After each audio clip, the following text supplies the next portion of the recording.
you are working within the ancestral tradition.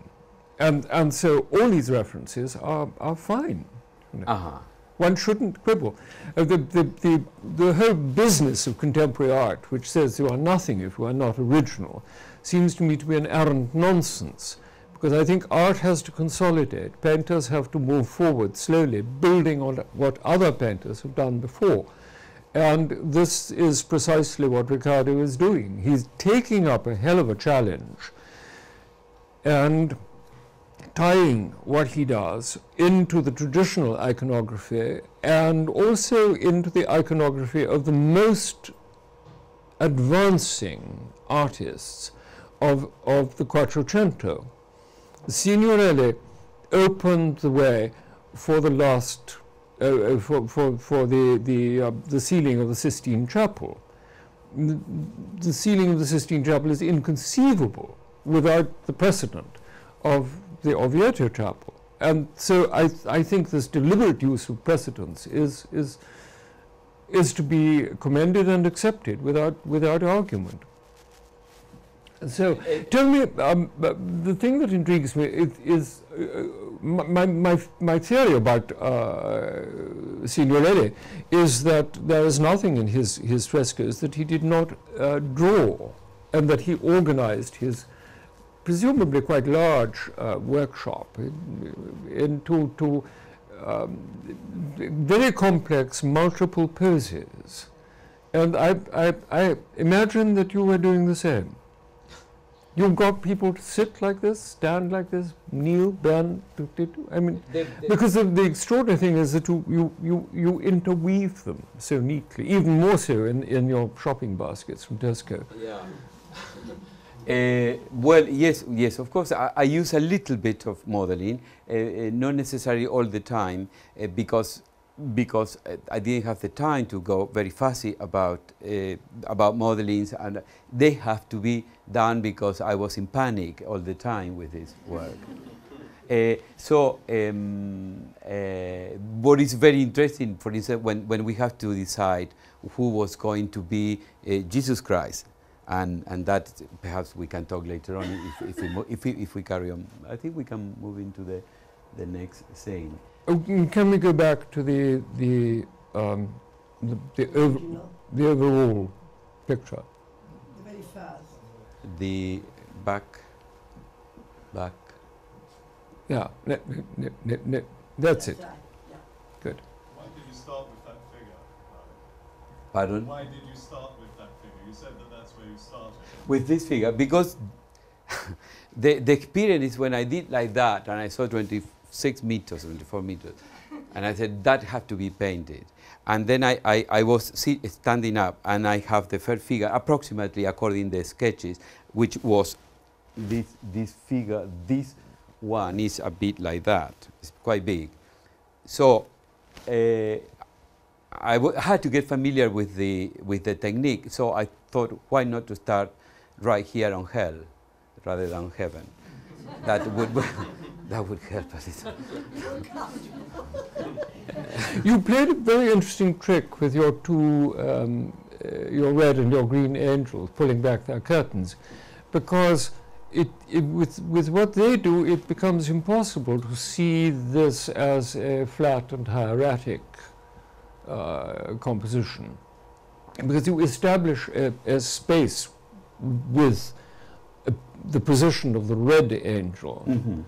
and his pendant on the left, the green angel, is set at really quite a diagonal from him, so that one has a sense of moving into space, which if you look at a Quattrocento picture, everything is fully frontal and balanced, mm-hmm. and you've shifted the axis. Well, that I have to say that most of the approach to this work is, as I'm not an academic, and I can see the beauty of painting as a whole, but this was a very intuitive work, the instinct and the intuition, but it was running very easily. But the Vescovo and Don Fabio stopped all this rushing. So there was this combination of how we make this savage person a little bit quiet and so on. Shall we move on? Yes. Well, we'll just that's skip through the details. Next one. You have a very peculiar and constant physical type. You thought of noses and rather than the structure of it. It's like this one. Absolutely characteristic. Yes, that's yours and nobody else's. So based to some kind of head on tissue paper and pastels, which I. It's the head you always do. Yes. next. next. He says, right. These are the what would be the right hand side of the lower section, no? Yes. This is the right hand side with this all this area here, this area we are seeing now, no? Yes. And well, I think we ought to get to the shopping baskets. Okay, then we carry on. Just slowly go through these details.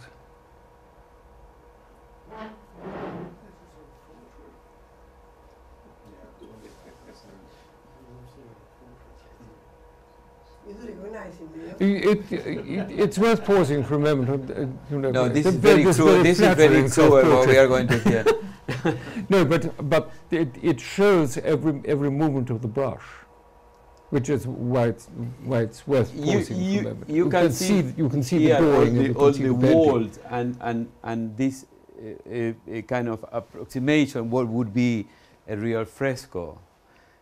And I was very happy to appear to be a fresco because, But it also reflects the technique of your pastel drawings. Yes, because they was about these layers and layers. So anyway, this is now this is the angel to the left, no? Yes. The angel to the left, and it's the angel on the right. The angel of the right. Sorry, and they are all bold. All of the angels on this work, and I wanted to give them some kind of authority, especially when the curtains have been open, to envisage all this sort of human drama there. So I thought that have them shave and almost skinhead would do something for the projection of the message that we're trying to, or part of the message, which was these angels open this drama, this reality. Yeah, let's go on.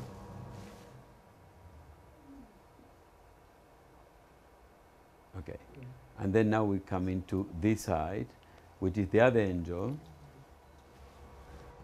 But you see what I mean about wondering if you had posed any of these people, because they're interlocking forms and gestures and so on. Seem to me to require somebody, at least two people doing.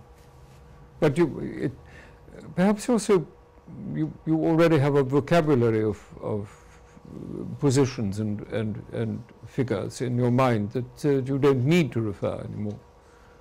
Well, I tell you, the truth is that I can achieve in my own way this kind of effect of three bodies somehow in positions that either could be connecting to each other, and I don't refer necessarily to the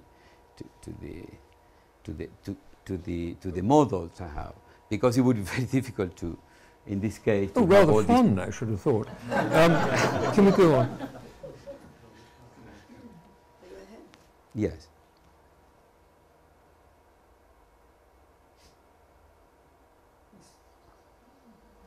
What is the lotus doing in the sarcophagus?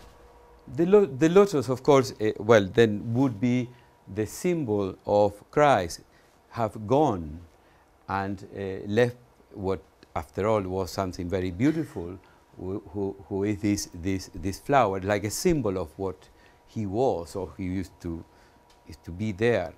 Particularly the lotus, because it's a flower that comes from the mud, and it still remains a most beautiful flower. So it was kind of symbolic, and the piece of cloth is sarcophagus. Well, that is serpent.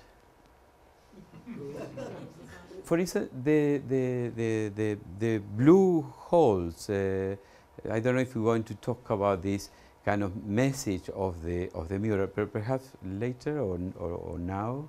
I think the prime message of the mural is in the position of Christ as I mean that is what you have done, is give Christ not only the traditional resurrection pose, but you've given him something of the angel Gabriel holding the souls in scales, and he is holding these two. Can we find the detail? Go back? No, forward. Forward. Because that is the attitude of St. Gabriel with the scales, and the saved souls in one scale, and the damned in the other. But these are perfectly balanced. So you also have these people not in scales but in nets, which seems to be a reference to Christ as fisherman. Yes, yes, yes, yes. Well, yes, that was the whole idea, that he went fishing for men, and in this case, you have these people that were mainly all coming from all sort of way of life. They were prostitutes and all sort of people there, all with this energy forward to the man or to the person who is saving them and is taking them to whatever, Jerusalem Celestial. This is an illustration of the new decision that we are all saved? That is part of that, yes. Yes, right. That is part of that. Rather than, in this case, down below, there are people are trying to come to this point. That they are working toward this point. And this is the meaning of these blue holes.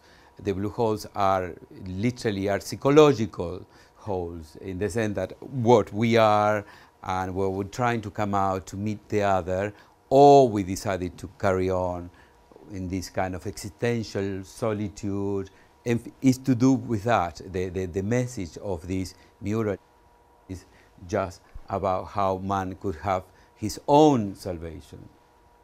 Your city here is essentially a 20th century city. It's very 20th century city, and it's a city with all the ingredients of a contemporary metropolis, in which you have things that are not necessarily, well, we are fighting against pollution, we are fighting against poverty, there is a bit of shanty towns, we are fighting against all these kind of bankers? Yes, yes, exactly. So the idea of having the big city, the contemporary city, and right sort of in line in between where they come from. It's over there. Where they come from and where are they going? And they're going to something which resembles much more the ancient idea of a celestial city. Yes, yes, that is what's supposed to be going according to. Yes. Can we look at the two shopping baskets? Yeah. Okay. Okay. Yes, this is one. I think where we're going to go the next one. Okay, the next one. Well, now we're still describing a little bit Christ. This hand is very big, actually. Are you very uncomfortable? No, I'm fine.